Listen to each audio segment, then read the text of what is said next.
Okay, the last time I showed you the finished product, we had gigas, our little herbivores running around, and we had grass growing. So that's the same as before. But I've now introduced something new, which is this idea of really angry looking predators who will eat the gigas. So first, let's launch a giga and see them grow. That's just like before. We've got one giga, and pretty soon she's going to have some children, or he. Um, eating nicely and going to become a parent pretty soon. There's our offspring. Okay, then she's going to die. The original one is going to die of old age, of course. And then they're going to become parents,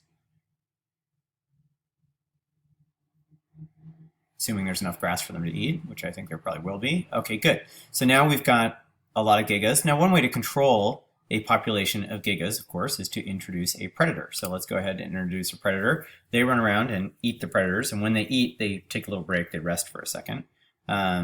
Eaten, yum, they say. Okay.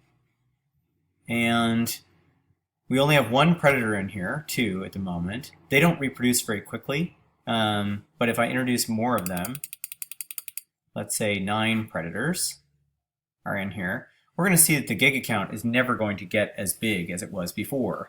So remember, before we had predators, the giga count was kind of like 180. And now the giga count is going to stay way low. In fact, I probably introduced too many predators. Looks like it's sticking around 20. Maybe I introduced too many predators. I wonder if the gigas are going to go extinct. And I'm pretty sure they are. Too many hunters, not enough gigas. Well, no, I think the gigas made it. You lucky gigas. In fact, the hunters went away. The hunters starved because there weren't enough gigas to feed them. So you can see how a different population might thrive or starve based on whatever variables you put in. So I'm going to put in 3 gigas now, or 3 hunters rather, and see if they can be sustained.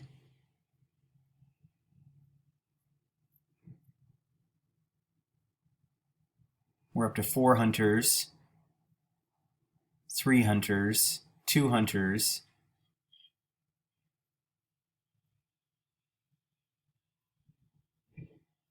Okay, so we've got between 2 and 4 hunters living in this environment.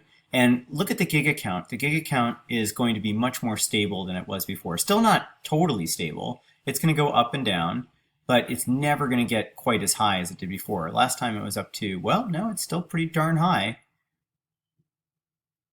I guess having only 2 hunters in here is not enough to keep the population down. Well, I think it's a little bit more stable. But you can see how you might be able to play with some of these variables and impact what's going on in terms of numbers of gigas, numbers of hunters, and how you're trying to kind of create a balanced population. And clearly I didn't do it here. So we might have to play with some of our variables. For example, how many children do hunters have, things like that. One of the neat things about this program, the way it's written, and we'll learn about this, is that the variables are all in kind of one little place. So if I want to play with the hunters, for example, I can say I want the hunters to have more than 1 kid. I want the hunters to have 2 kids, okay? And that will change a lot of things really fast. Just even that one little change, the number of kids that hunters can have.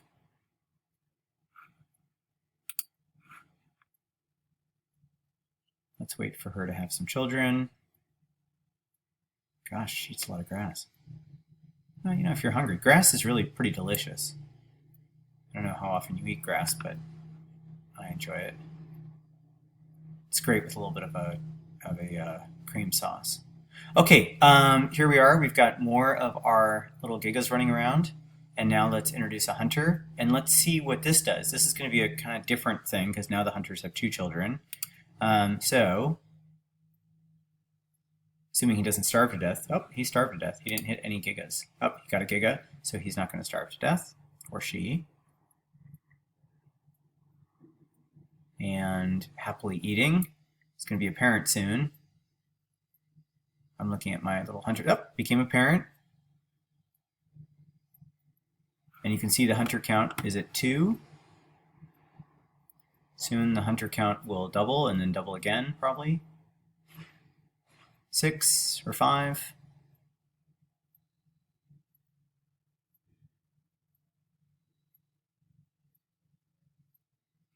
$250 of my little gigas. 6, 8, 10, 9. You can see that this number keeps going up much more slowly than the giga counts go up, obviously, because they have fewer children. It also takes them longer to have children. They mature later. I was kind of trying to make it like a real biological system. Now the hunters are at 17. The gigas are at 1. I think the gigas are going to go extinct. The gigas are extinct. And because there's nothing for them to eat, all the hunters are going to go extinct as well.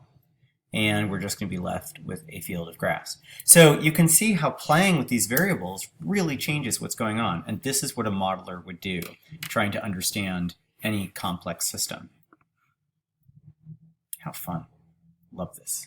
I also love his expression. Look at that. He's even got a red, angry face.